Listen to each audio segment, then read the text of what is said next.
మేము ఎట్లుంటామంటే, మేము చిన్నగా ఉన్నప్పుడు ఏం చేస్తుంటిమి, అందరు పెన్సిల్ కొనుక్కుంటారు కదా!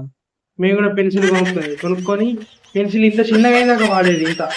ఎరేజర్ అసలు అసలు కానరాకపోతుండే ఇంత చిన్నగా తుడిపి దాన్ని చిన్నగా చేస్తుంటిమి. ఆటన, రూపాయి, చారన ఇవన్నీ మేము చూసినాం. ఆటనిస్తే 4 బొంగులు వస్తుంది. 4 బొంగులు ఇట్లా 4 ఏళ్ళకి తగిలించుకొని ఇట్లా తింటుంటిమి.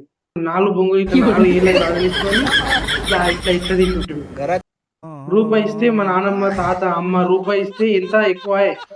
మళ్ళా బట్టలు అంటే అమ్మ బట్టలు కొనియ్యో, నాన్న బట్టలు కొనియ్యి అంటే వాళ్ళు ఎట్లా చేస్తుర్రి, ఇట్లా పెద్ద పెద్ద సైజ్ బట్టలు కొనిస్తుర్రి. ఇంకా 4 ఏళ్ళ దాకా రావాలి, ఇంకా 4 ఏళ్ళు రావాలి, ఇంకా 2, 3 ఏళ్ళు రావాలని పెద్ద సైజ్ బట్టలు కొనిస్తుర్రు. మా సైజ్ అయితే మాకు మా అన్న సైజు కొనిస్తుర్రు బట్టలు. అట్లుంటుండే. అయితే మాకు మా అన్న సైజు కొనిస్తుర్రు బట్టలు. అట్లుంటుండే.